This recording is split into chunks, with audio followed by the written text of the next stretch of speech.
Hello darlings! Highlights from the dev Q&A for Dragon Age the Veilguard, so spoilers!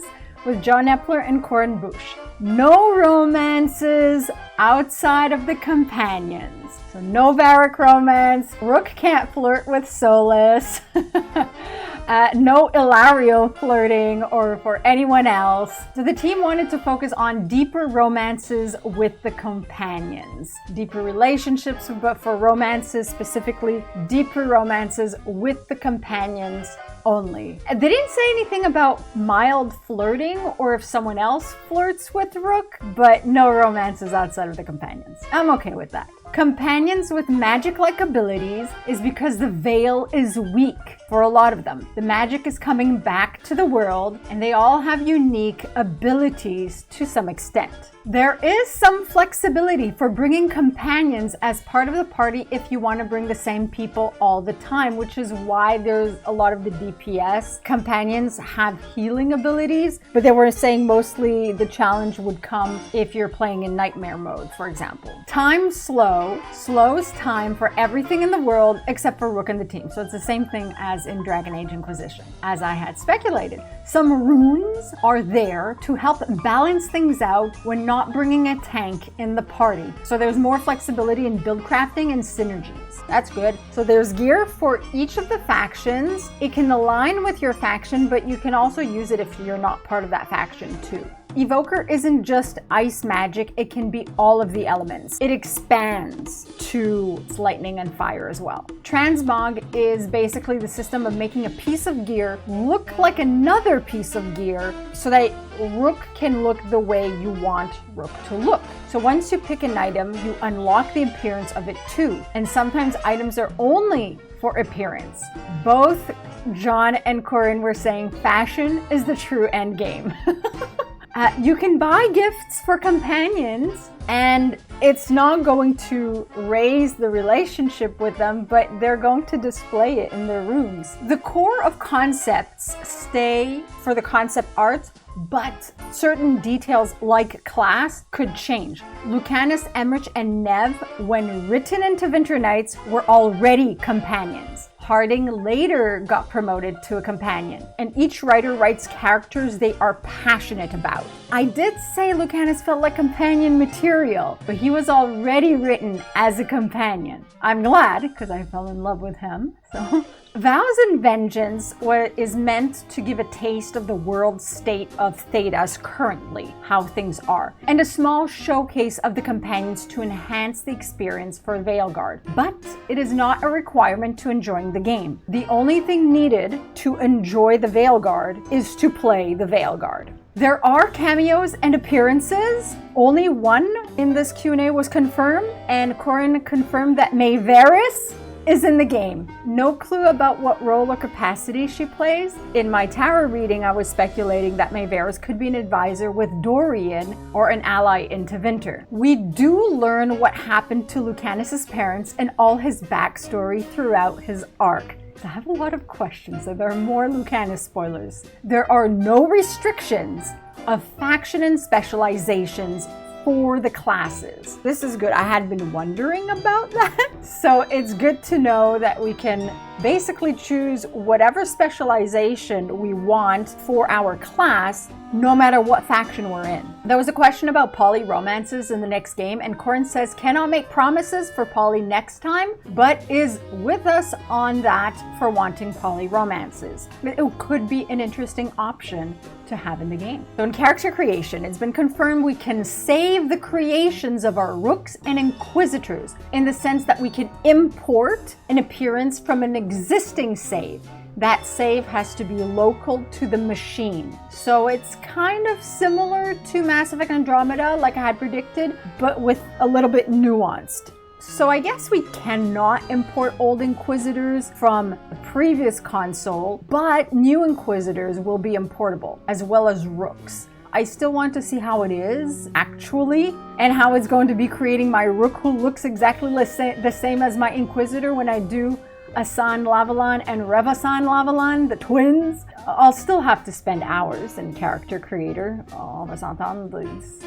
for the main Inquisitors and Rooks, for sure. Hours and hours of fun. Someone asked Okay, I'm scared. Oh, mi amor. Someone asked if Lucanus is possessed. The answer was Lucanus spent a lot of time killing Venatori and was dubbed the Demon of Varantium, and someone, somewhere, decided to make that nickname stick. So Lucanus in the Veilguard is an abomination. I'm scared because of the broody betrayal prediction with Sid and the magic elements, and so I'm scared that Lucanus is going to betray us. Maybe Lucanus is not the most broody one, so maybe it's not him.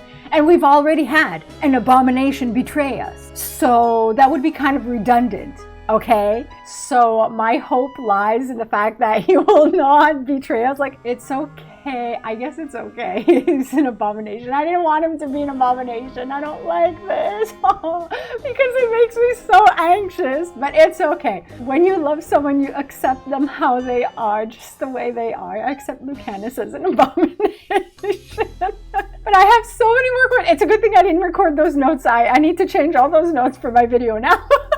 Those wings, did they come before? Like, I have so many questions. When did he become an abomination? And so, did he fake his death? Or did he die and just get revived because he's an abomination? And then that clean flash fiction, when Ilario discovers that Lucanus is alive, I called it the Demon Undead. Like, that title has so much more significance now. Thedas is in the southern hemisphere of the planet it's a part of. We can pause a cutscene and conversations, but there's no dialogue history. Companions were written to feel like real people with attractions and friendships and rivalries of their own, outside of just Rook. Companions have casual wear at the lighthouse, different to their combat gear, which we kind of see in that lighthouse image. I'm really liking Lucanus's, I'm liking most of the Lucanus Emerald Daverns. Lucanus and Valara are the cooks! Oh, I love a man who cooks. I'm married to a man who cooks. No wonder I fell in love with Lucanus. Will Lavellan's have a happy ending? So Corinne made a few jokes. She didn't give it away. She said that Solus is well written and she is repping for us all, but gave no spoilers away and said nothing about it, but based on things that in the past that have been mentioned or slipped from devs. I gather that it's the trespasser choice that will matter in determining that, and there might be a reconfirmation with dialogue with the Inquisitor, but I think that decision will be with the Inquisitor and depend greatly on the trespasser thing. That's my assessment. Unique dialogue with companions, part of your faction. So my mage Crow will have unique dialogue with Lucanus. Mi amor. Epler was saying that they may have heard of you, but maybe not know you by face, not know the Rook's face. Maybe heard that you left the faction to go help Varric, but they don't know each other necessarily. They know of each other, but they don't really know each other. Maybe they met in certain circumstances, met here or there. And so we still need to earn their trust and get to know them, which makes sense. Companions feel like family, so they'll hang out with each other in the lighthouse, and so there'll be scenes, banter, and interactions in the lighthouse as well, not just with Rook, but with each other. Will companions have interactions with Solus aside from comments about Rook's interactions with him? So Solus and Rook have a connection, a bond, as we know. Solus sees a lot of himself in Rook. So he's a mentor. Epler was saying that Solus sees what he believes himself to be in Rook, which is interesting because I thought Solus saw himself in the Inquisitor after a time. So it'll be an interesting dynamic when the Inquisitor comes into play. There weren't many questions about the Inquisitor. Companions are as much a part of Rook's story as Solus is. They'll have their thoughts. Hiding some of the combat UI is possible for better immersion. So you can turn the damage floaties off, you can turn off the minimap. There are a few elements that can be turned off as an option. While answering a question, Corinne mentioned exploring Hossberg. So we visit Hosberg. We can refund and reallocate skill points. So we can do a refund all or refund previous. I don't know how many undos we can have, but we can refund and reallocate the skills. Someone asked if there were acts or stages in the game. It's not distinguished like in Dragon Age 2, but narratively events make it clear the story is in a different stage. So other content can largely be done at any time, and certain quests unlock later, and things can feel more meaningful and make more sense. So it's like having acts in the back end of the code of the game. All helmets can be worn by all except Qunari have Vitar face paints.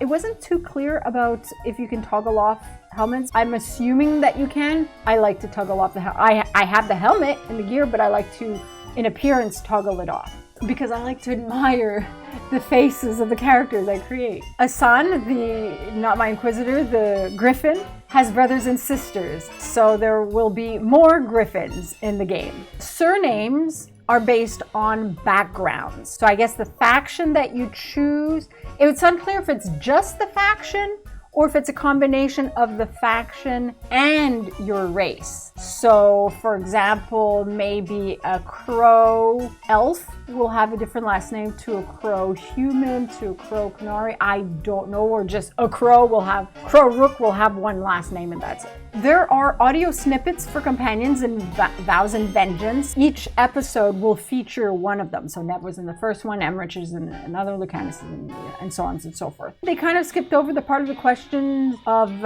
Rook, if we're going to hear the different Rook voices, which I want to hear the different Rook voices, please. It was mentioned that in Revain, Dalish settings, they have settlements within the cities. So being a city elf versus a Dalish elf matters less. What matters more in this game is being an elf altogether in comparison to being a Qunari or a human. Some factions just care that you are capable of executing the mission. I'm a little bit scared, mi amor. I'm scared for mi amor, for Lucanis. I have to alter my notes significantly now. I have to reread. I have homework to do. I still have some ideas. There can still be some nuances that I was theorizing that could apply.